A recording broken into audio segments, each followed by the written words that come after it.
Books and One Click Digital present The Opposite of Fate, Memories of a Writing Life by Amy Tan, narrated by the author.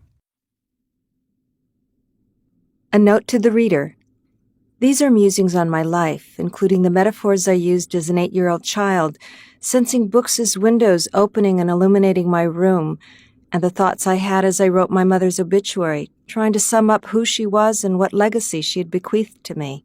I call this a book of musings because the writings are mostly casual pieces rather than formal essays. Some are long, versions of conversational talks I gave at universities. Others are short, particular to the desperate hour in which I wrote them. For example, the eulogy to my editor, the incomparable Faith Sale, or the email sent to friends after an unexpected disaster resulting in my near demise made the national news. There is also a love poem to my husband, which counts as my most difficult exercise in brevity. I have included longer pieces, too, such as the on-the-fly ruminations about the making of the film The Joy Luck Club.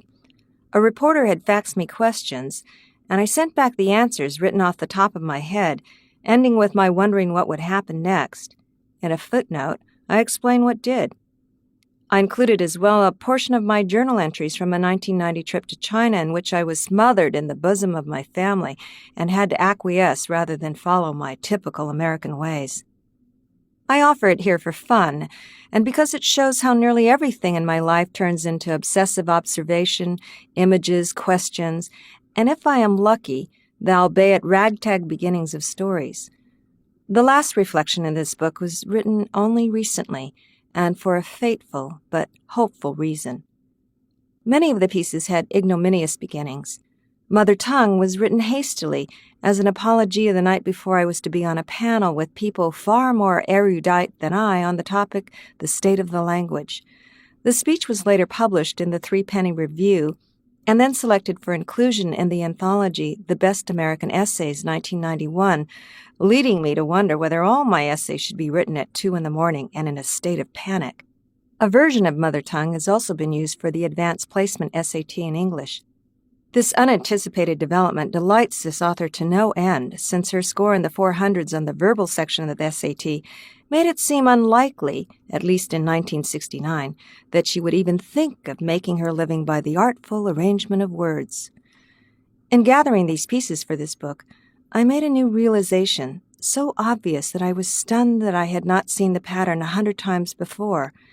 In all of my writings, both fiction and nonfiction, directly or obliquely, but always obsessively, I returned to questions of fate and its alternatives.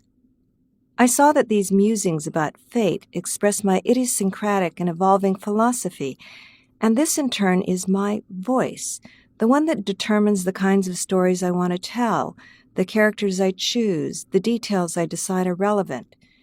In my fictional stories, I have chosen characters who question what they should believe at different moments in their lives, often in times of loss. And while I never intended for the pieces in this current nonfiction book to explain my fiction, they do.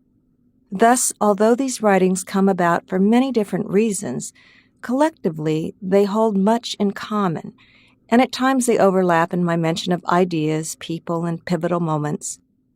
These are musings linked by my fascination with fate, both blind and blessed, and its many alternatives: choice, chance, luck, faith, forgiveness, forgetting, freedom of expression, the pursuit of happiness, the balm of love, a sturdy attitude, a strong will, a bevy of good luck charms, adherences to rituals, appeasement through prayer, trolling for miracles, a plea to others to throw a lifeline, and the generous provision of that by strangers and loved ones. I see that these permutations of changing fate are really one all-encompassing thing: hope. Hope has always allowed for all things. Hope has always been there. My mother, who taught me the many permutations of fate, was hope's most stubborn defender. If fate was the minute hand on a clock, mindless. To keep listening to this audiobook, I've left you a link in the description so you can do it at no cost, thanks to Audible's 30-day free trial.